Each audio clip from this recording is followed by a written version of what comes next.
मैं समय हूं और आज महाभारत की अमर कथा सुनाने जा रहा हूं। यह महाभारत केवल भरत वंश की कोई सीधी सादी युद्ध कथा नहीं है। यह कथा है भारतीय संस्कृति के उतार चढ़ाव की। यह कथा है सत्य और असत्य के महायुद्ध की। यह कथा है अंधेरे से जूझने वाले उजाले की। और यह कथा मेरे सिवा कोई दूसरा सुना भी नहीं सकता, क्योंकि मैंने इस कथा को इतिहास की तरह गुजरते देखा है। इसका हर पात्र मेरा देखा हुआ है। इसकी हर घटना मेरे सामने घटी है।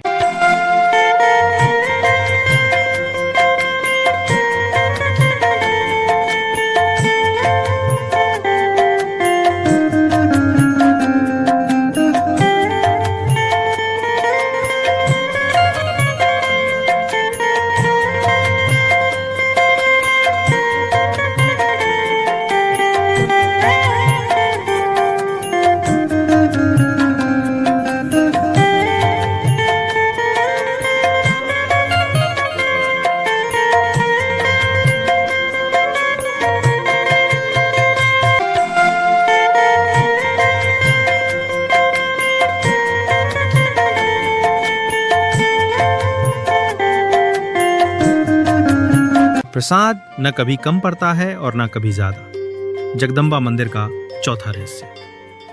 जगन्नाथ मंदिर का चौथा और सबसे चमत्कारी रहस्य है कि श्रद्धालु कितने भी आ जाएं, प्रसाद न कभी ज्यादा होता है न कम।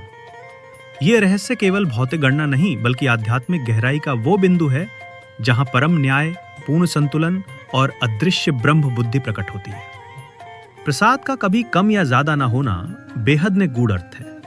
जहां प्रेम होता है वहां गणना नहीं होती, फिर भी सबको पूरा मिलता है। मंदिर में प्रसाद कोई कंपनी उत्पादन नहीं, ये भाव से बनाया गया अन्न है, जिसमें पात्रता के अनुसार लेकिन पूर्णता से सभी को प्राप्त होता है।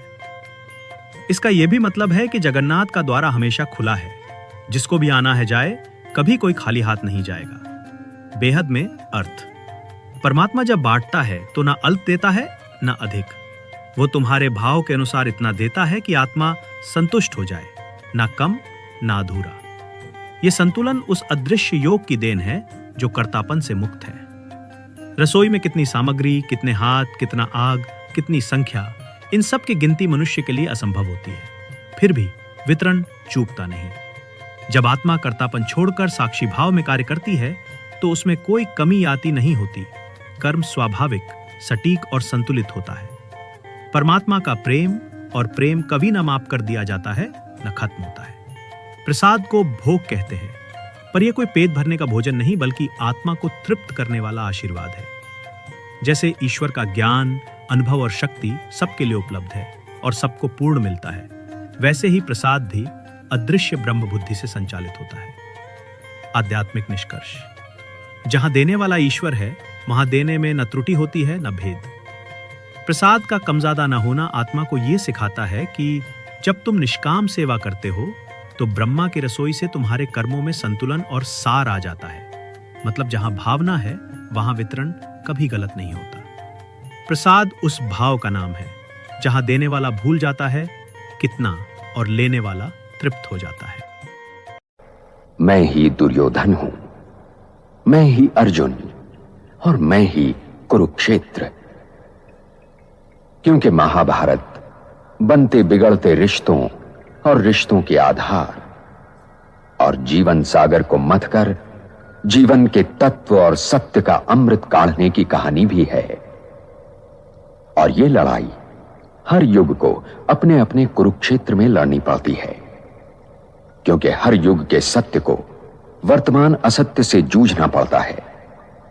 और जब तक मैं हूं, यह महायुद्ध चलता रहेगा और मेरा कोई अंत नहीं। मैं अनंत हूं। इसीलिए यह आवश्यक है कि हर वर्तमान इस कहानी को सुने और गुने, ताकि वो भविष्य के लिए तैयार हो सके।